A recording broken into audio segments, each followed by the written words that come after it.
Let me grab my water. Okay. Let's get this ball rolling. You ready, Wyatt? Got him!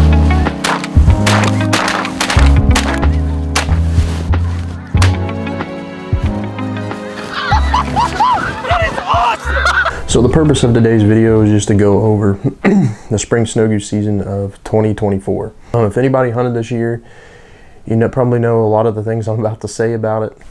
So number one thing is very early migration, very early for here. Usually about the February 15th is when the birds really start pushing in, your front edge birds, and then we hunt from then till the first week of March. Well, this year they're arriving well over a week ahead of schedule. So, we were still getting prepared as the birds were starting to fly, because I mean they were just booming here. We had a brief spell of winter in January, and then it was just nothing but then it just warmed right back up, melted everything off, and birds showed up, and then it's been warm ever since.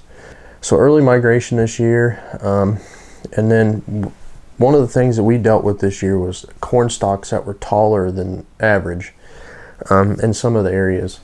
That was due to storms we had back in the summer. Knocked some of those stalks down, so they had to raise the heads on the combine a little bit to pick all that up.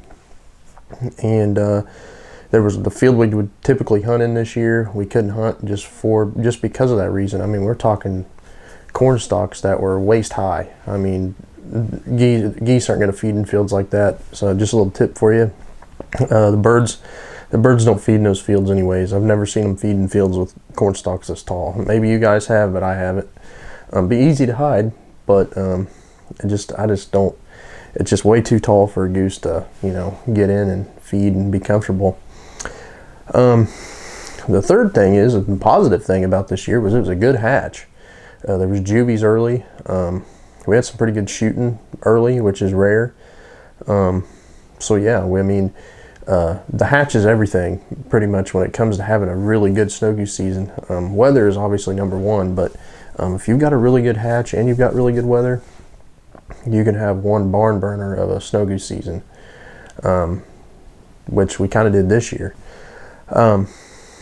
So the second thing is, I'm just going to talk about our season real quick, kind of what we did this season. So the field we were originally going to hunt in, corn stalks were too tall. And then our second option was a field that we have permission on. And it was kind of an experiment, just to say, because I've seen geese in this field before in the past, but it's not like a field that you see them in all the time. So we decided to set up and just kind of see what could happen. And unfortunately, we only killed 2 birds in that field, and one of them we killed. There was a pair that come in. We killed one out of the pair, and then we left to go get some food. Well, when we come back, the other one that was with the pair was in our decoys, and Wyatt snuck up on him and took care of him. But so yeah, I mean, that field was terrible. And then the one day, I think it was our second day we hunted it.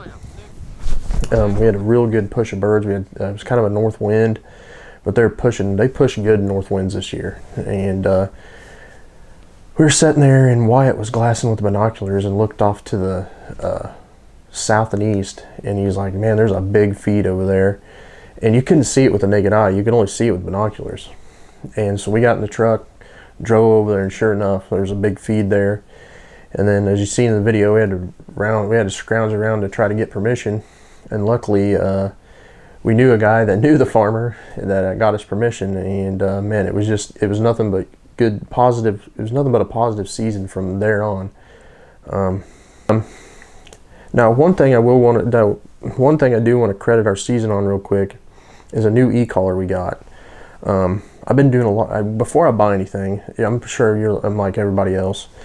I like to put my research in and really dive into what I'm buying and what is the best. And I kept seeing all these reviews for Juvie Jukebox, and I was listening to a podcast, and there were some people on there talking about it and how well it worked. And I think it was actually the creator of the Juvie Jukebox. I can't exactly remember, But he was just going through all the, you know, all the specifications on it, all the things that makes them separate from other collars. I'm like, wow, this looks like a real game changer. So, and I used their e-collar sounds in the past, and they're super crisp and clear sounds. I mean, just immaculate purity, crisp sounds that I've ever heard from Snow Goose sounds ever. I'm not dogging on any other collar sounds because they all work good. But so we went ahead and purchased the Juvie Jukebox collar, and I am telling you right now, I don't know if it was just sheer luck or if it was just if it was the collar or what, but it seemed like this year when we had birds, they were working close.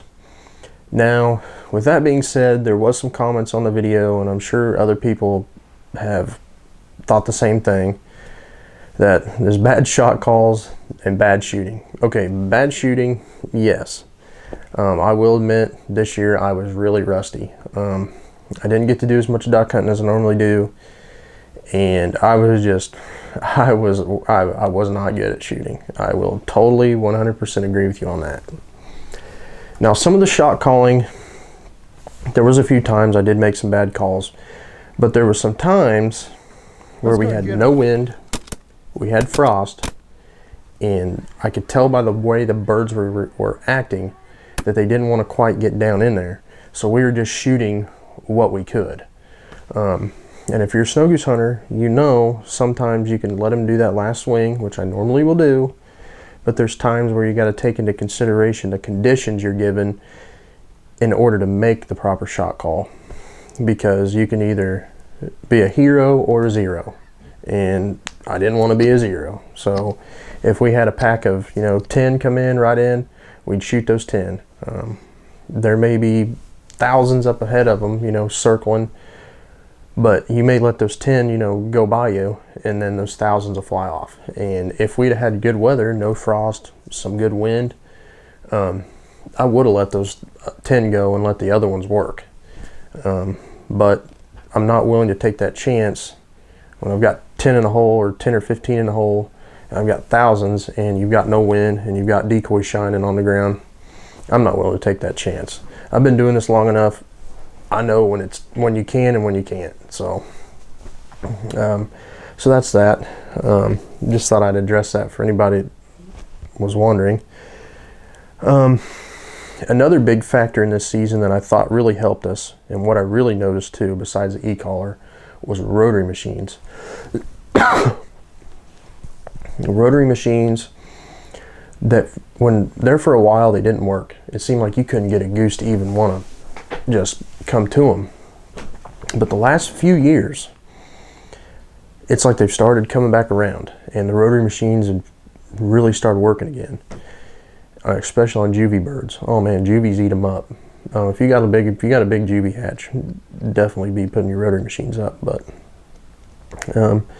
no, I mean, the rotary machines are a very useful tool, and I recommend anybody that's snow goose hunting, I don't care how big a spread you got or what you're running for a spread, get you a couple rotary machines.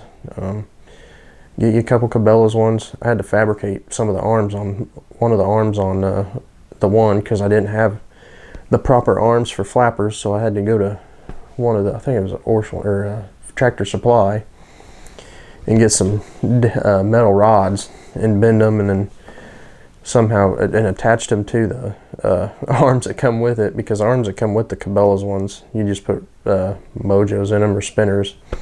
You can't put flappers on them, so I had to kind of fabricate something there.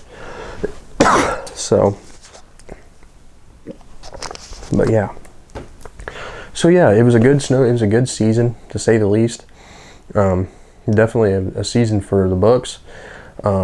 We honestly, we just got lucky a few times and had birds really wanting to work good. And here we are. I mean, we've already picked up, and it's only March, what is today, the 5th? So, it was very early. It was here early, ended early, but it was a good season. So But anyways, I thought I would just get on here and talk about it, and I hope you guys had a season like we did. I know it went by fast, like I said, and I know a lot of guys are really starting to get after them in South Dakota already. So, but with all that being said, I hope you guys enjoyed this video. Hopefully you learned a little something from this, and I'll catch you in the next one.